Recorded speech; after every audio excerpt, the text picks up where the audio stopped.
How do we build like this, I don't know, furnace burning machine inside of us? Is that a consistent weight training and nutrition practice? Yeah. Is it weight training 5 days a week? No. Is it, it's not doing to fatigue or failure, it's more like 70% weight training? What does that machine look like? So the muscle building process is an adaptation process. So to use another example, it would be like, okay, so like going out in the sun and then your skin darkening to adapt to the UV rays. So it's very similar to what's happening when your body builds muscle. You go to the gym, you create a stress on the body, maybe a little bit of damage, right? The body heals the damage, and then what it does is it tries to adapt so that the same insult no longer creates damage. So this is how you get stronger incrementally over time. This is why you can work out harder over time, because your body slowly adapts. Yes. So the question is, what does it take to get my body to adapt? A little more than you're doing now.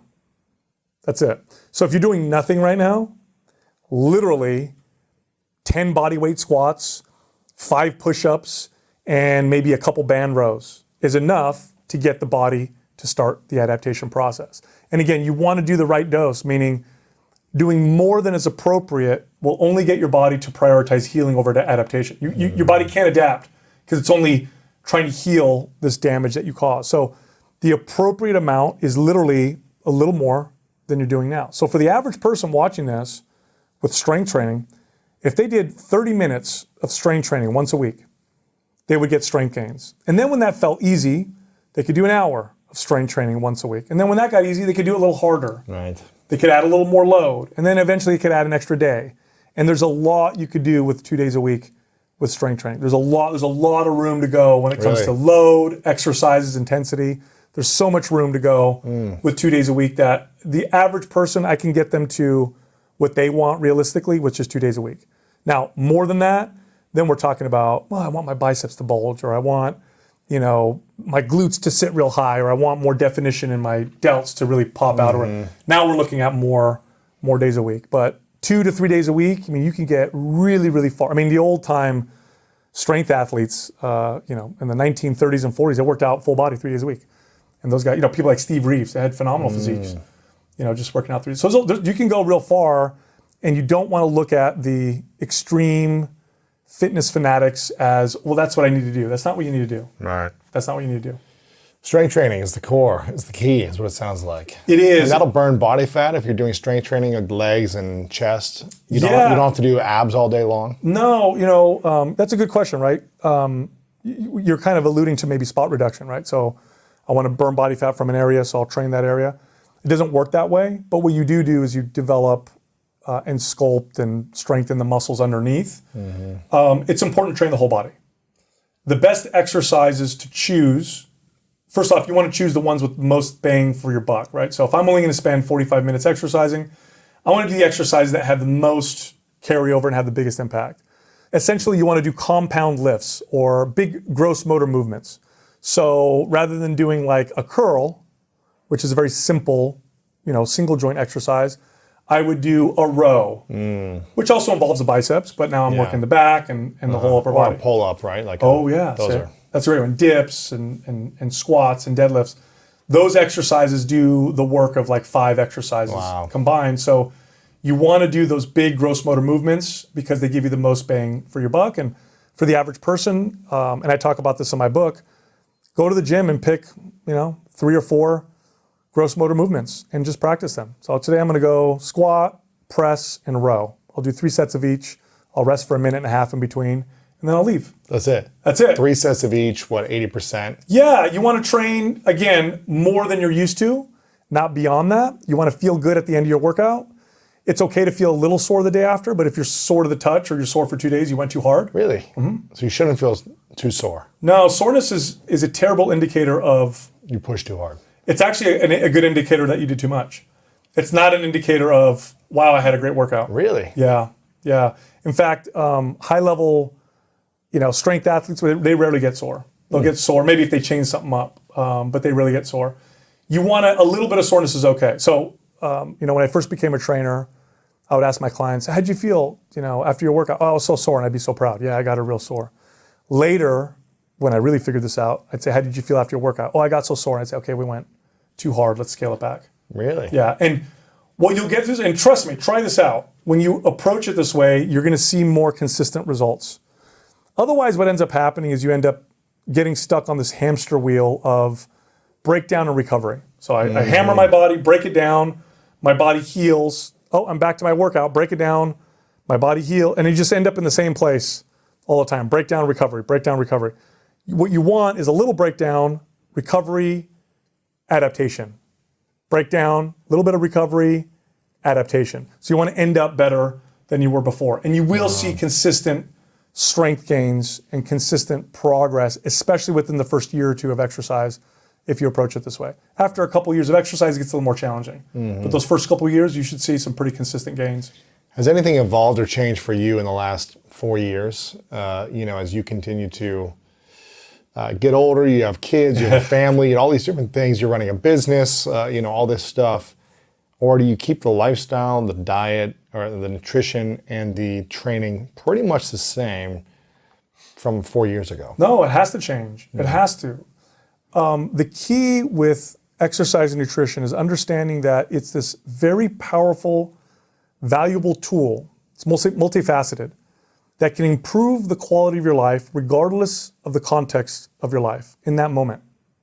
So my workouts and my nutrition look different when I'm not getting good sleep because I have an infant at home, or when something stressful's happening in my business, or I have lots of energy and I feel great, I'm getting good sleep. Now it changes.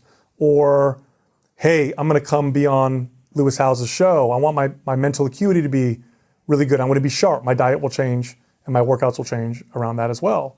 Or I'm going on vacation. So I mold it and change it all the time. And really the idea is, can I improve the quality of my life right now? And so that's what I ask myself when I go work out. How do I feel right now? What's going to make me feel better? What's going on in my life? What's going to improve that? I can't. If I apply the same intensity, same training all the time as my life changes, that means I'm either going to underdo it or overdo it, hurt myself, or not get anything out of my workouts. It's like I'm never. It's going to be very hard to do the right amount. So you have to change it and mold it as things change in your life. So sometimes that means you're going after it and you're having these great intense workouts and you're seeing these new gains in strength or whatever. And sometimes that means I'm going to just relieve some stress right now. Sure. And I'm going to feel better. Yeah. I think it was about 10 years ago when I remember hearing the stat that a third of Americans were obese. Yeah. I think it was 10 years ago. And now I just heard recently, I think it's either 40% or 50%. In that range of Americans are obese. I'm not sure if that's what you've heard or... We're almost there. We're almost half. Almost at 50%, right? Mm-hmm. What do you see happening over the next 5 to 10 years in kind of our society, in our world, to look out for in terms of the health, nutrition, and fitness space?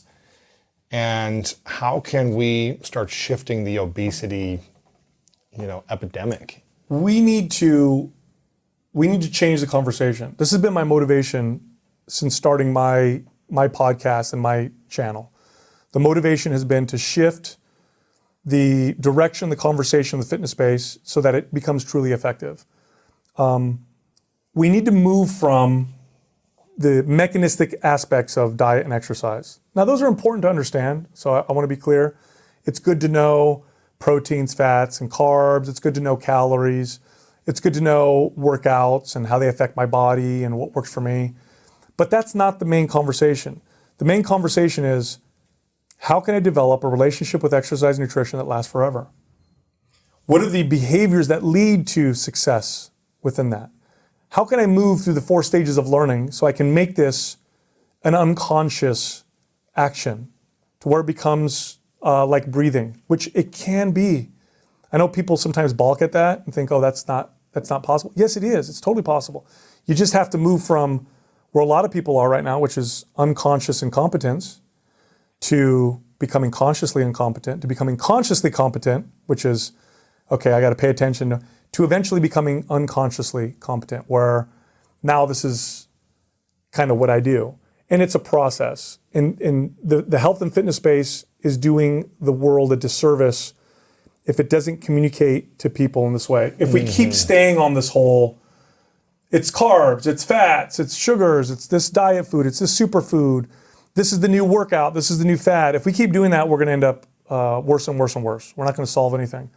If we talk to people and say, hey, here's the deal. Let's understand the true value of food so that we can start to develop a relationship with food where you enjoy eating in a way where you're taking care of yourself. All right, what does that look like? Well, most people understand food value from a very narrow perspective.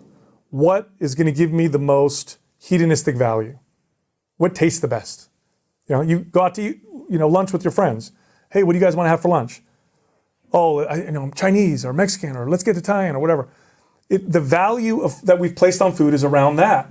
We don't understand all the other values. So you got to let's start to pay attention to all the values of food. How does this food affect me emotionally? How does it affect my digestion, my skin? How does this affect my hair? Yeah. When do I crave certain foods? Is it when I'm stressed? Is it when I'm anxious? Do I eat differently when I'm in a restaurant versus when I'm with friends versus when I'm on my own? You have to kind of bring awareness first. Then start to point out the positives and the negatives. Hey, that thing that I like eating so much because it tastes so good, that's the thing that keeps giving me heartburn. Pay attention to that.